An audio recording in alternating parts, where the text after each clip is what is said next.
I actually, for the first time in a really long time, made myself laugh from that clip of Connor who pooped on my front. When I went, it's a pass for me. So I kept watching that. It was cracking me up. It's a pass for me. So I can't even do it again. But I'd really direct you to that clip. I was being hysterical.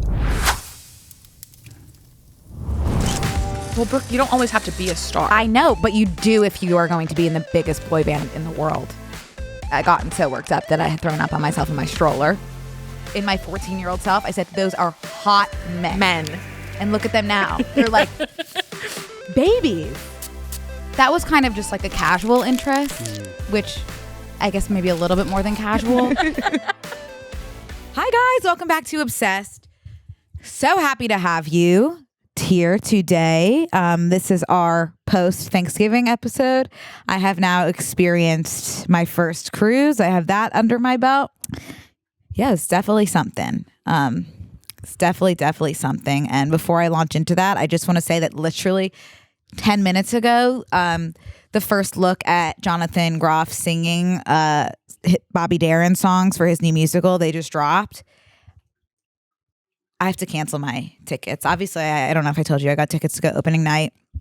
And the show is, I'm not quite sure if there's like a big storyline to the show or if it's just like him cabaret style singing Bobby Darin. I'm excited to see it either way. But that's like the Beyond the Sea song. And so I have to just listen to him singing Beyond the Sea. I need to cancel my tickets. Going there is a death sentence for me. Go listen to him singing that, because go listen to him singing that and then try to imagine me in the space with those sounds coming out of his mouth and him being in front of me, because I do think I have to cancel my tickets. And yeah, some people just aren't strong enough, and I might be one of them. Okay. Oh, also, I did tell you that this episode would be the one where I know more about my book, and everything is great, you guys. And that's really, I think that's the most I can say for now. I'm taking meetings. That's what that's what I can say. I'm obviously dying to say more. Like, I feel like really, like my skin is itching. But everything is going great. And the good news is you will read this book, and that's all that matters. Really paining me not to speak more about it, hopefully next week. Okay, let's talk about Royal Caribbean, the Royal Caribbean Thanksgiving experience. Definitely not what I was expecting in terms of the environment. I was by no means expecting luxury. This side of my dad's side of the family, my dad, we kind of like to, we don't do luxury experiences. This was definitely not luxury, and I don't know how else to say it in a way that feels like I'm not being a spoiled brat. It was definitely not luxury. That's what I can say. And obviously was not expecting luxury. It was a little bit different than what I was even expecting, though, almost. So, got onto the boat on the first day. I didn't realize there were going to be about 10K people on the boat. So obviously transitioned into an immediate panic attack. And then this was obviously before the boat had taken off to sea. So just kind of feeling those 10K people in my space. And they were also a kind of people that I don't interact with on a day-to-day basis, which it's awesome to meet new people and stuff. Definitely different kind of people. It was out of my comfort zone. A lot of people. Yeah, that feels right. This was before we had even set sail. And so then the thought of kind of being in the middle of the ocean with the 10K people that were out of my comfort zone kind of kicked me into a different mental state than I'm comfortable with. Started shaking, palm sweating, slipped into an immediate panic attack, which was sweet and fun. And so I said, you know what, let's go up to the suite and maybe lie down yeah, y'all would have gotten a kick out of the suite. Let me just say that. Obviously, there were 7 of us. So me, Gabby, my sister, Noah, my brother, 2 cousins, both men in their early 20s, and 2 stepbrothers, additional 2 men in their early 20s. So that's 7 people. So the layout was 1 small room to the left, 1 small room to the right, a thin hallway, a bathroom, and a pull-out couch. So you might be thinking, Brooke, 1 small room can probably fit 2 people. 1 small room can probably fit another 2 people. Pull-out couch maybe can fit 2 people. Where will the 7th person go? You might be wondering. Don't worry, you guys. A small plank was actually able to unfold from the wall. So I wouldn't worry if I were you. Thankfully, me and Gabby and Noah were in the room with the plank. So yes, that was amazing. The plank did make it feel almost a little bit smaller. And I do want to let you know, if we had wanted a 9th person to take up space in the room, that would have been an option available to us due to the additional plank that would have dropped from the ceiling if applicable. So yeah, I laid down for a second in the suite. My dad also said there would be a hot tub on the deck. There was a chair. And my dad does this thing where, like, if he can sense that things like maybe like won't be super exciting for me and my siblings, he'll like hype it up extra more. So like if we're going to something, like if we're trying a food that like we'll probably complain about, he'll be like, I mean, you've never had anything like this. Like it's going to be like if there's pork chops for dinner, which like obviously I don't want pork chops. He's going to be like, I mean, it's spectacular. You've never had something like it. Kind of just likes to hype things up. So when he entered the suite and said, this is not at all what I had in mind, that's when you knew. Like when he was kind of able to come to terms with that, that's when you know it probably wasn't ideal. Yeah, so no hot tub. There was a chair. Took about almost only a few minutes for the room to start smelling like a bowling alley due to the bodies of unwashed boys, which I loved. It was always nice to come back into that environment of the bowling alley. So yeah, then I said, let me, check out the pool because the suite is actually not helping right now. Thing about the pool on the Royal Caribbean, we're only doing like huge, massive water slides and shallow end, kids screaming, running everywhere. There is in the back, if you want the adult section, there is a small area that you will not be able to find a seat in. So that's good. I was able to find a spot in the shade. We weren't doing spots in the sun for this cruise. There was not that availability. So I was able to find a small spot in the shade to read right as we were about to set sail. A young man said, would you like a drink? I said, I'll actually do 2 screwdrivers. So that helped a little bit.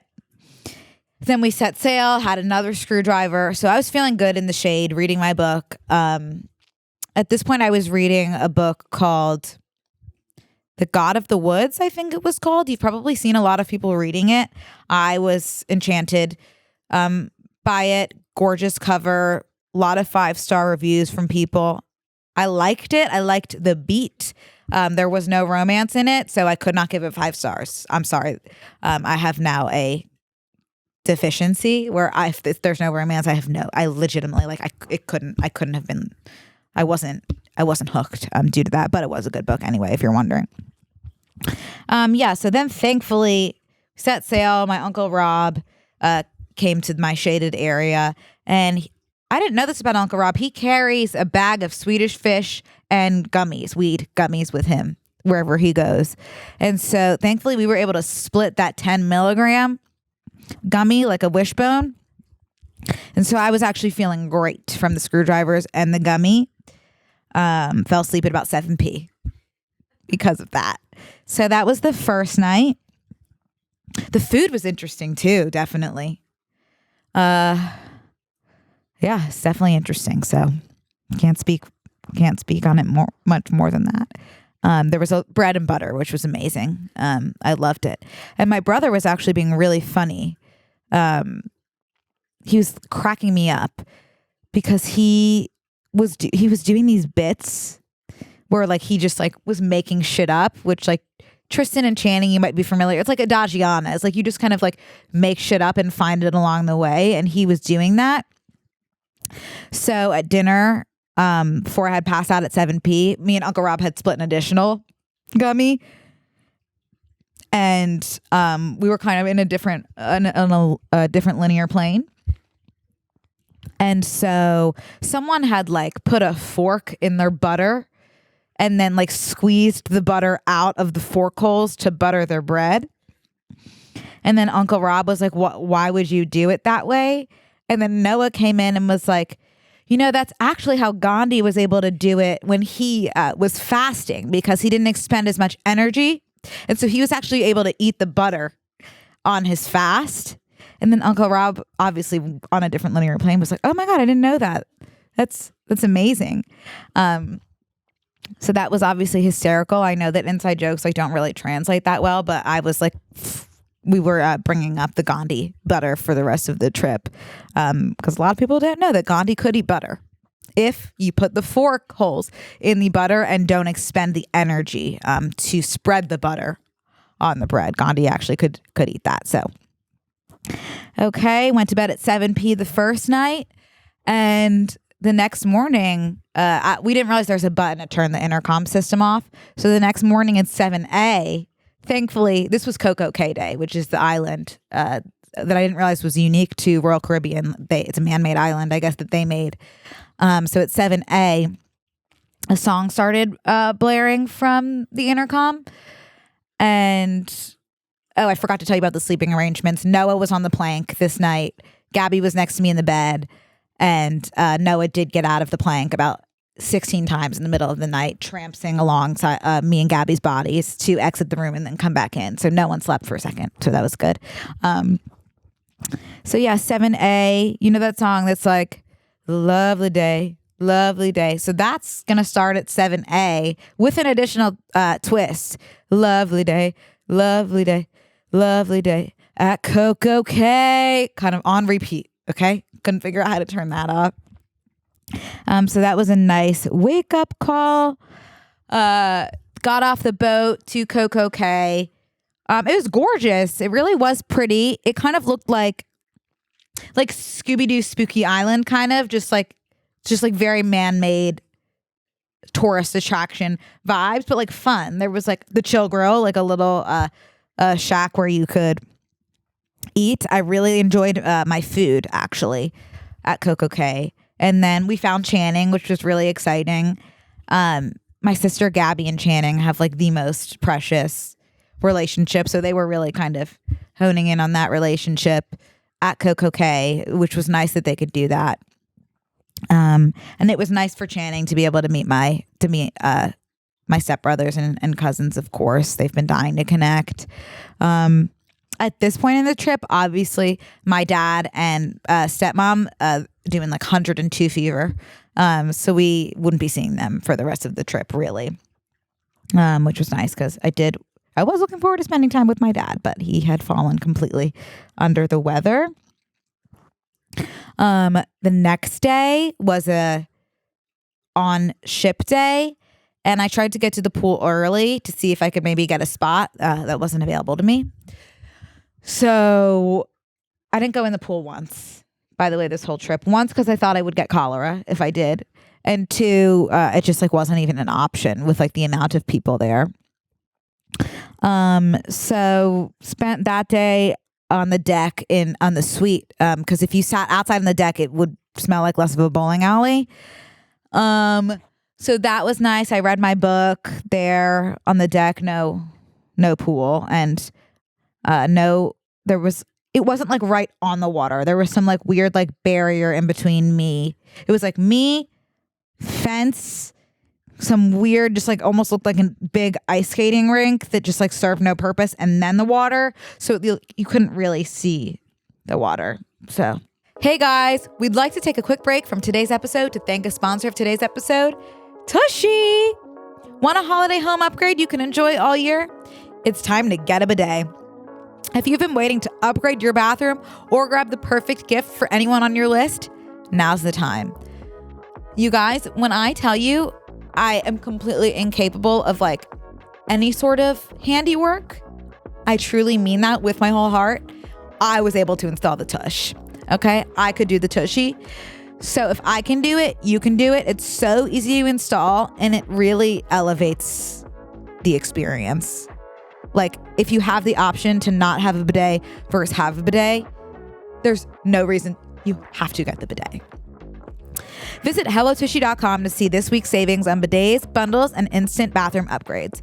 The Tushy bidet easily attaches to your existing toilet without the need for additional plumbing or electricity. It's also easy to use. Sit, do your business, and then turn the knob for a refreshing stream of clean water. Once you're done, simply pat dry with toilet paper. Every Hello Tushy bidet comes with a 30-day hassle-free return and a 12-month warranty. Give the gift of practical luxury that benefits everyone in your household. Go to HelloTushy.com/OWB now to grab your deal before it's gone. And don't forget to give us a shout out while you're there and let them know we sent you. Go to HelloTushy.com/OWB for the best gift this holiday season. Hey guys, we'd like to take a break to thank a sponsor of today's episode, Quince. I love giving gifts because I can show my appreciation for someone through something that either reminds me of them or something that they've mentioned that I know that they'd love to receive. It's great when you can get someone a gift they wouldn't necessarily get for themselves, that little bit of luxury that they don't know that they're missing. For quality gifts at an affordable price, my go-to is Quince. Quince lets you treat your loved ones and yourself to everyday luxury at an affordable price. Something everyone needs in their closet, in my opinion. Quince's iconic Mongolian cashmere sweaters, which start at $50. Or for the ultimate year-round gifts, check out their 14-karat gold jewelry, Italian leather handbags, and European linen sheet sets. Whatever you're looking for, all Quince items are priced 50 to 80% less than similar brands. By partnering directly with top factories and by cutting out the cost of the middleman, they pass the savings on to you. Quince is on the nice list because they only work with factories that use safe, ethical, and responsible manufacturing practices. And they use premium fabrics and finishes for that luxury feel in every piece. Personally, you guys know how much I love the boyfriend hoodie, and I have been loud and proud about that. And I think I would love to gift that special piece to my friends and family. One, because it's such a special piece, and two, because I think it will make them think of me, which is special. Gift luxury this holiday season without the luxury price tag. Go to quince.com/OWB for 365-day returns plus free shipping on your order. That's QUINCE.com/OWB to get free shipping and 365-day returns. Quince.com/OWB. The highlight of the trip was the ice skating show after dinner one night.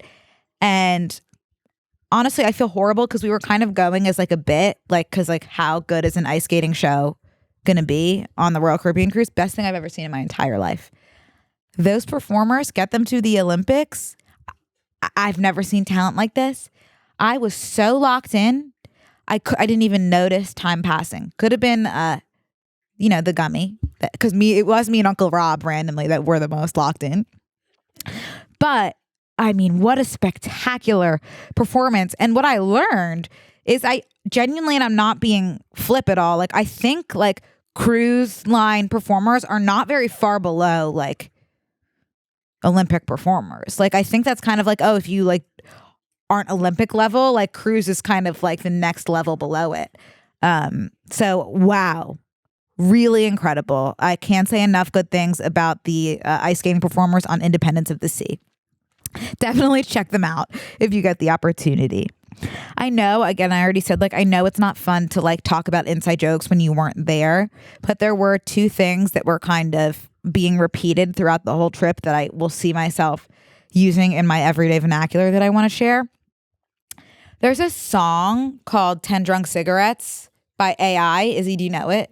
It's probably one of the most powerful pieces of music in this generation. Do you think I can play it? Because it's like, is that public domain? Probably. It's AI. You guys have got to listen to this song if you haven't heard it. It's spectacular. So this is not a real person singing it. So me and my siblings and cousins and whatever were singing this the entire trip, and the adults were not loving it. And maybe you'll see why. I don't really get why, but like right off the bat. but we don't need Ken. Us girls are doing fine on our own. So if you're a man, leave us alone. Getting girls rich. Yeah. Yes, that's a part of my plan. And I can name 10 things us girls need before we ever need a man. Okay, now here's like where I want you guys to really hone in. These are the 10 things that us girls need before we ever need a man. Okay, let's take it from number 1. One new vape. Okay, just to clarify, 1 new vape. 2 lines of coke. Sorry, that was 2 lines of Coke. Let me start over because I'm just going to stop saying everything after every word. 1 new vape. 2 lines of coke. 3 drinks from the bar. 4 more lines of Coke. 5 guys fries. 6 hits of my blunt. 7 more lines of coke. 8 pairs of shoes. 9 BB belts. And 10 drunk cigarettes. So obviously, like at any moment we could, like if we were like, can you pass the bread? I would obviously be like, oh, like, would you mind passing the 7 lines of Coke? Also, when you get the chance, the adults weren't loving it randomly, but we had to do it. So in order, let's go over this. 1 new vape, 2 lines of Coke, 3 drinks from the bar, 4 more lines of Coke. Okay. 5 guys fries, 6 hits from my blunt, 7 more lines of Coke, 8 pairs of shoes, 9 BB belts, which I actually don't really know what that is. Okay. Then 10 drunk cigarettes. Obviously, we had to make a music video to this, that part of the song where we acted out everything. Gabby posted that on her TikTok. It was immediately flagged by the adults on the trip who said you need to remove that immediately due to the future of our children. And we said, that doesn't sound right. It was actually a pretty big fight over dinner, but it's a shame that you guys won't be able to see the music video due to its deletion, but just know that there was one. Okay, this is actually my favorite part of the song. Seriously, I don't need anything from a man. Actually, maybe give me some money. I don't need money from a man, I got my own, but I want money from a man. Let's break that down, okay? Seriously, I don't need anything from a man. Actually, maybe give me some money.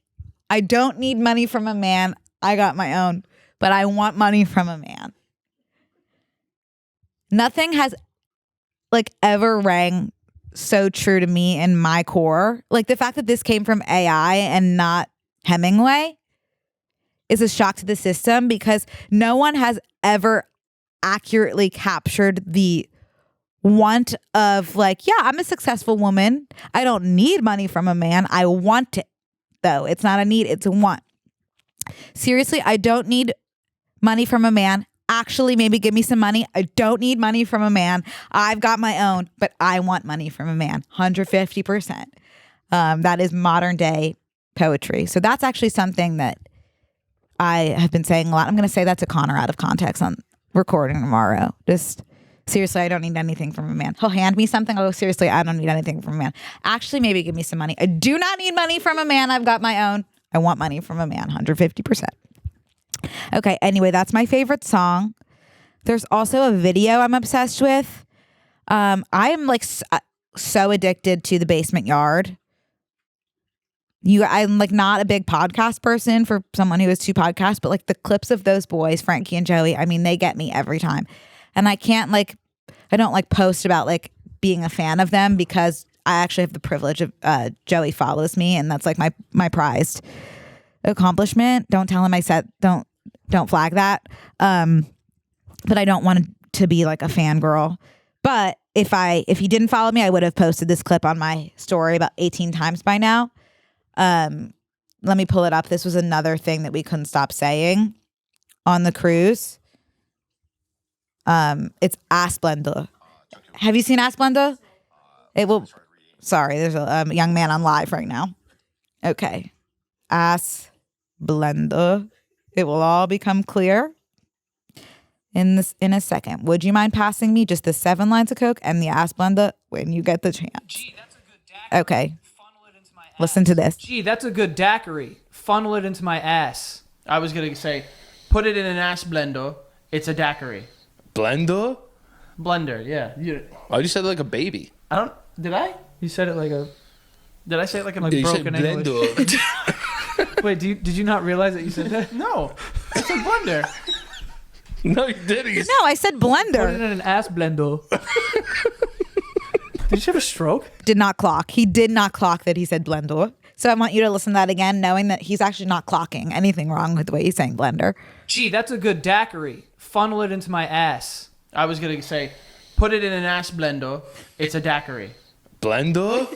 Blender, yeah. Blender, Oh, you said yeah. like a baby. I don't. Did I? You said it like a Did I say it like a like You said broken English. blender. Wait, did you not realize that you said that? No, it's a Put blender. it in an ass blender. Yeah, so that was really highlights of the cruise. Me and Uncle Rob were pretty much soaring the whole time. Once it became established that Uncle Rob had that Ziploc bag, panic kind of subsided. All in all, we really did have fun. It was great to spend time with that side of the family. I always love getting time with my siblings. It's a shame my dad wasn't able to participate due to sickness. And once we all got home, there were 7, 8, 9, 10, 11 of us total. 8 went down with extreme food poisoning. So obviously I was completely panicked out of my mind. Luckily, I was one of the lucky ones because it seemed to have been from a shrimp dish from the last night of dinner. And before that came out, I was hit with such an intense gas pain from something else that I had to go up to the room and get into the downward dog position. So I missed the shrimp course. So God had actually implanted that gas pain into my system, which was awesome. So none of the Averick, me, Gabby, and Noah were the only ones spared, I think, which is really lovely. So my poor dad had like a horrible fever and then got home and immediately was hit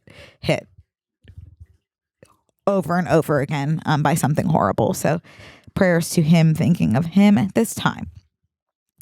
There was one more thing I wanted to say about the cruise, I think. Oh, the gas pain was one thing that God did for me. Listen to the other thing that God did for me. I got to Florida on Friday, stayed with Mama and Papa up Friday night, Saturday night, Sunday night, and then Monday I went to the cruise. But on Monday morning at 5 a.m., I shot up in a sweat because I was like, oh my God, I forgot to hand in this concept for a brand deal. I actually had to film the brand deal. And I had completely I hadn't forgotten about it and not done anything. So at 5 a.m., I run to the kitchen and start writing notes for what to do with this brand deal. And I needed something in my purse for some reason. It's about 5:45 at this point. I go to find my purse. Where are you? Where are you? Purse. I'm turning the house upside down. Obviously, the purse has my passport and my wallet and everything I would need for the cruise. Cannot find my purse anywhere. I wake my mom up at around 6 something. And I was like, have you seen my purse? She has not seen my purse. Obviously, I wake the whole house up. Has anyone seen my purse? Gabby had the brilliant idea. Are your AirPods in the purse? Yes. Track them. Okay. West Palm Beach Airport. Perfect. Not a problem. I don't know how I even managed that. How do you leave your entire purse at the West Palm Beach Airport and not notice for 3 nights? And I would not have noticed had I not shot up that early in the morning to do a brand deal. And thank God it was that early because I had to leave at 10 to go to the cruise. My mom drives me to the airport at 7. I go to the Lost and Found where it says my purse is via the AirPod tracking feature. I say I'm looking for a tan bag. There's a chicken charm on it. They say we don't have that. I say, you do? It is telling me on my phone that you do. So no, we don't have that. But fill in this form and we'll let you know if we come across it. So I'm like, oh, perfect. I only have to leave for the cruise in an hour. So that's awesome. I start filling out the form. Someone in the back goes, oh, wait, is it this small tan bag with a chicken charm? Yay. Yes, that is actually, believe it or not, that is it. So God has entered my body twice. recently, so that's been awesome to have someone on your side. Also, I read 3 books, which is exciting. I read that book I was telling you about, P.S. I Hate You, which at first I was like, this is going to be a book that changes my life. It was about 2 former lovers turned enemies going on a road trip to spread the ashes of her brother and his best friend, and it kind of like brings them back together. Started off so strong, you guys, and then it just like randomly took a different direction. It started off like really sweet, and I was like giddy kicking my feet, and then got like really smutty in a way that the words being used in those scenes were completely bone-chilling, derogatory, like vulva and such, which I was like, I don't like. Obviously, anatomically correct words are so important, but not right now. I'm actually not eating vulva right now. And just like a lot of that type of stuff. It like went from like so sweet giddy to vulva like so fast. But it was fine. I've been having a lot of reads that like are like really fast and I can't put down. But at the end, I've just been like, okay. Really looking for my next 5-star read, you guys. I also read the book I was telling you, The God of the Woods. It was very good, but there was no romance. And then I did finish Phantasma, which I'm really excited to talk about with you. I would love, it was such a quick read. I read it. That was another one I read in one day. And then at the end, I was just like, what? Really looking forward to discussing that piece. It was definitely something. All right, let's talk about the Wicked soundtrack, because it wasn't released the last episode, and all I had to go off of was the music that was in the movie. And some of the music in the soundtrack is actually different from what we heard in the movie, and I'd like to speak about that in length. Starting with Dancing Through Life, clocked immediately that the invite stress in piece was a little bit different. So in the movie, the emphasis was on that invite. Why invite? It goes up for the invite and then back down for stress in, which was the part that I was talking about that made me giddy. It's different in the soundtrack. It's a little bit less of the emphasis on the invite, but more of an emphasis on stress in. It goes up again for stress in. I like it a lot. I like the beat. But I do miss the way he did invite. I wish he could have done both in this recording. I wish we could have gotten the invite and the new stress in, but I'm not complaining. I really am not. I'm so grateful for what Jonathan Bailey did. And there are so many lines in the songs that like scratch such an itch that I have to like rewind. And I want to go through some of those lines that scratch my itch. And they might be different from the lines that scratch your itch. So obviously, invite stress is probably the biggest one. And then towards the end of Jonathan Bailey's part in Dancing Through Life, also I want to be completely transparent. I do end up skipping Dancing Through Life when he's done. I go through his part, rewind, go through his part again, rewind, go through his part, and then skip. And I wonder if that will count on my Spotify Wrapped or not. Do you know? Because I skip it at like 3 something. But anyway, we'll see. But when he says right on down to the Oz's ballroom, and there's such a like right on down, like the passion and the grit behind the right, I'm rewinding. Floors me every time. And I also like that it mirrors Ariana's right in Popular. I find that sweet because that's another scratcher, the way she does right in Popular. But yeah. Hey guys, we'd like to take a quick break to thank a sponsor of today's episode, Book of the Month. I am so excited for my Book of the Month December pick to get here because I have been craving a book that I could cozy up and read by the fireplace that I don't have during the holidays, but I haven't been able to find it. But of course, Book of the Month gives you those books that you wouldn't necessarily find on your own. So I got The Most Wonderful Crime of the Year, which is like a murder mystery romance with a British flair. I could not think of something that I would probably love more than that, and I wouldn't have known about it without Book of the Month. I am like looking out my window every day. I cannot wait for it to get here. Cannot recommend Book of the Month enough, you guys. You know, I have been using that since I was, I think, either 18 years old or 2018. Hard to say. Either way, that's a long time. That's what I would get someone this holidays, Book of the Month. It's like, I think that's maybe the best gift I've ever gotten, truly. And you guys know there are always going to be so many books to choose from, and Book of the Month is curated to showcase new and emerging authors. They're doing all the research for you, and everyone picks from the same set of books. You can sign up with friends or discuss your thoughts within the book community. And now is the perfect time to sign yourself up. You can also give the gift of Book of the Month, yay! If you have a friend that loves reading, you can save up to $30 on a gift membership. Check out their gift giving page to learn more. It's almost the new year, so why not get into a reading group now with a subscription that comes right to your door? If you guys are interested in trying Book of the Month, you can join and get your first book for just $5 with the code TINSEL all December. And when you sign up, make sure to select Obsessed with Brooke in the survey. Again, head to bookofthemonth.com and use code TINSEL, TINSEL, in all caps to get your first book in December for $5. Hey guys, we'd like to take a quick break to thank a sponsor of today's episode, Squarespace. You guys know I love Squarespace because it is the user-friendly platform that allows people and businesses to create a professional website without the need for technological knowledge or coding skills, neither of which I have. So Squarespace is really perfect for people like me.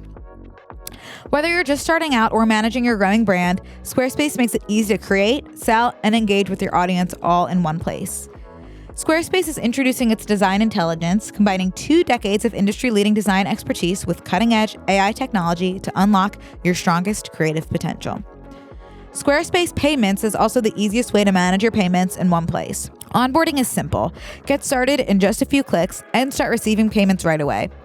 Plus, give your customers more ways to pay with popular payment methods, Apple Pay and Afterpay. You can connect social media accounts to your website in a few clicks as icons, links, or embedded feeds. Sellers can also sync their product catalog directly with Instagram, Facebook, YouTube, and Google to reach more customers and reduce the steps for a purchase. Head to squarespace.com for a free trial, and when you're ready to launch, go to squarespace.com/OWB to save 10% off your first purchase of a website or domain.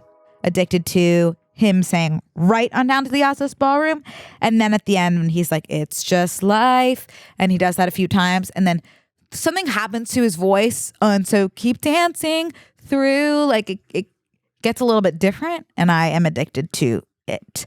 So he has so many lines that scratch my itch in Dancing Through Life. Another one that really gets me, I honestly think that my favorite song is The Wizard and I. Honestly, what Cynthia has done. By the way, I want to say, before I saw this movie, when Cynthia posted that thing about the fan poster being the most offensive thing in the world, I was like, okay, obviously that's dramatic. Now that I know Cynthia and what she's done with Elphaba, she can say whatever the hell she wants. I will, and I'm endorsing. Yeah, it was, sure. Yeah, I agree. It was definitely the most offensive thing, Cynthia. Everything you say, yes, 100%. You are correct. You obviously, someone that sings like that could never be wrong. I feel that. She is. Have you ever in your life? No, you haven't. But the first time I saw the movie, it was kind of through the lens of Jonathan Bailey. And I came out and I was like, whoa, Dancing Through Life. He is exceptional. The second time I saw the movie, I came out and it was like, holy shit, Ariana.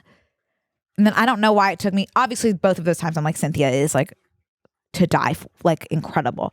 But I don't know why it was the third time where I was like, no, she's not incredible. She is like a god. Like, this is not normal. Like, she is the most, not only the most like powerful vocalist, but the way that she portrayed Elphaba, like her acting, I have never felt the isolation of a character more than her Elphaba. Like, it is so, the third time I saw it was the most I cried because of how much I felt through her performance. I'm a ride or die for Cynthia. Like, that is my girl. Really obsessed with her. And now I feel horrible for her because she's clearly trying to like appease everybody, because somebody asked in an interview, like, what do you think about people singing in the movies? And obviously, like, we're not doing that right now. But she was like, yeah, have fun. And she's trying to be like so chill now, like going in the opposite direction. Just be yourself, Cynthia. We love you. We really do. Obviously, you can do no wrong in my book, love of my life. But back to the way that she sings the Wizard and I, when she goes held in such high esteem at the end, something about that held, like she goes down a bit, and I can see her in my head like doing those like jumps that she did. That's one of my favorite parts of the whole album, is when she says held in such high esteem, and obviously the note at the end. Also, what has really been killing me is in The Wizard and I. Obviously, like, I don't know if I just like wasn't listening before when I was listening to the original Broadway soundtrack, but like for whatever reasons, all of a sudden lines are like making sense to me in a way that they didn't before. Like when she says a celebration throughout Oz, it's all to do with me. Like for whatever reason, like I wasn't thinking too deeply into it before, and now I'm just like, holy shit, the celebration throughout Oz, like that was No One Mourns the Wicked. Yeah, babe, it was all to do with you. It was celebrating your death. That's horrible. Like it is literally the worst thing I've ever heard. So that obviously gives me goosies every time. I have to say something bad. The one note that I have, hate to do it, you guys, I prefer in the original Broadway recording of Dancing Through Life, Bach's verse. I just Ethan Slater didn't do it for me when he goes, let's dance. That's like such a good part in the original Broadway cast recording, and Ethan didn't hit that note for me in the way that I needed him to. And that is why I usually skip Dancing Through Life, because like I don't really care for his part, and I feel terrible, obviously. I do think his Bach was great, but just that piece just like didn't. I needed more from that. Sorry, I feel horrible. I really do. But yeah, obviously, like my Spotify rap for 2025 is like completely trashed, and by trashed I mean positive connotation. Like it will just be all Wicked. Thank heavens. Also, obviously, I can't stop talking about Wicked. The past like 10 episodes have been about it. I didn't realize how different Gregory Maguire's books were from the stage adaptation. I had no clue how dark they were. And if you were planning to read the book, I'm going to spoil it for you right now. So just a warning. The cool thing that you've probably seen on TikTok is that the name Elphaba came from the initials of the author of The Wizard of Oz, Lyman Frank Baum, LFB, and that's how Gregory Maguire got Elphaba from LFB, which so cool. But in the opening scene of the Wicked book, it's puppets having sex, which is so different than the stage adaptation. Definitely a different direction. But he was saying that like he wanted you to know right off the bat that you're getting into something that is not like what you saw in the film Wizard of Oz, which I can appreciate him setting that up right from the start. So yeah, we're opening with puppets having sex. And then when we first meet Elphaba, she's a feral infant who is muzzled after biting off people's appendages. So definitely different. And some of the themes in the book include heavy drinking, drugs, sexual assault, prostitution, crime, and wild sex parties between human and animals. Which like I really had no idea that this was going on.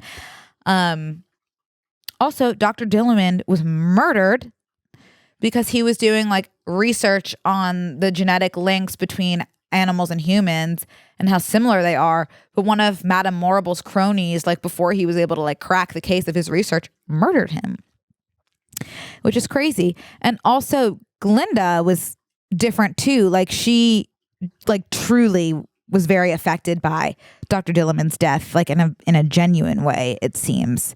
And it doesn't seem that she was like the Glinda that just wanted to kind of like please people, the one that we see in the stage adaptation and the movie.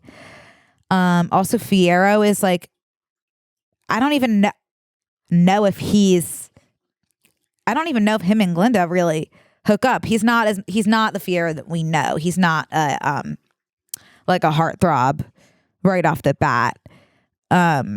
He's kind of like almost shy, which is sweet, but definitely not the Fierro that we know.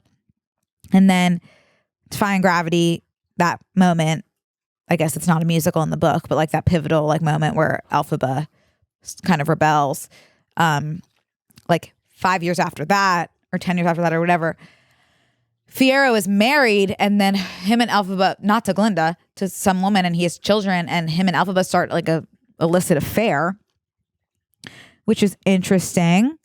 And then Elphaba stops at Shiz to kill Madame Marble by bashing a trophy into her skull. However, somebody was already able to do that before Elphaba got there. But Elphaba was going to murder her, which is definitely a different take than the play. And then in the book, Dorothy is like such a sweetheart because she is like, I'm so sorry about what happened with your sister. I'm so sorry about the house that landed on her and her shoes. Like, please forgive me, Elphaba.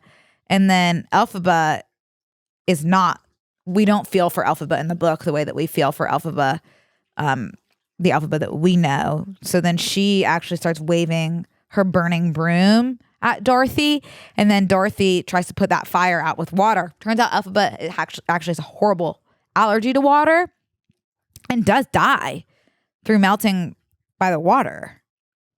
So it's actually not at all really like the stage adaptation, which is so interesting. I am so curious to know what Gregory Maguire, the author, thinks about the stage production and like how it became family friendly.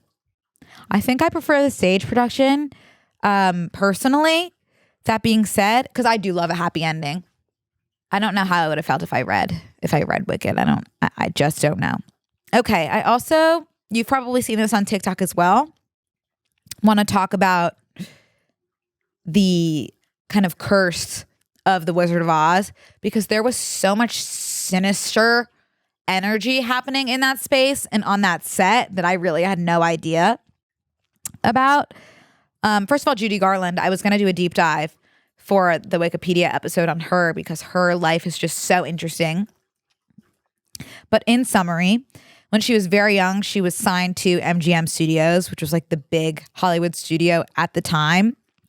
But she didn't necessarily fit that like glamorous, like not Marilyn Monroe specifically, but like that type of like woman.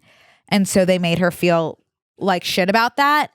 And some of the executives there like called her like horrible, called her a hunchback, called her an ugly duckling, and were just like so cruel to her, making her feel absolutely horrible about her appearance. And like, not that it would matter what she looked like, that's like completely unacceptable either way.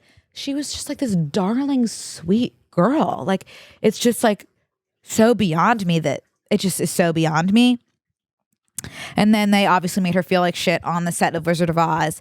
And the reason that they gave her like that blue gingham pattern for her Dorothy dress is because they told her they wanted to blur her figure. Like, they didn't want anyone to see her figure. And then they didn't really let her eat. They only gave her like chicken broth. And then they gave her pills, barbiturates, which are really intense, to sleep. And then some other pill to like wake her up. And so she developed a dependency on those. And then also like didn't eat, and just like horrible like habits, unfortunately, that were kind of pushed on her from the higher ups, which is obviously devastating and so tragic, and ultimately led to her dying at such a young age because she died of an accidental barbiturate overdose, which are the pills that they were kind of pushing on her. So sad all the way around. And there was also like other crazy shit happening on that set with the other characters that I need to point out to you.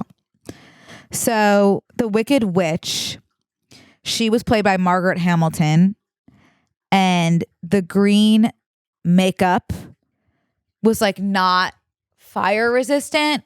So in the scenes where there were fire, the makeup gave her 2nd and 3rd degree burns all over her body that would stick with her forever.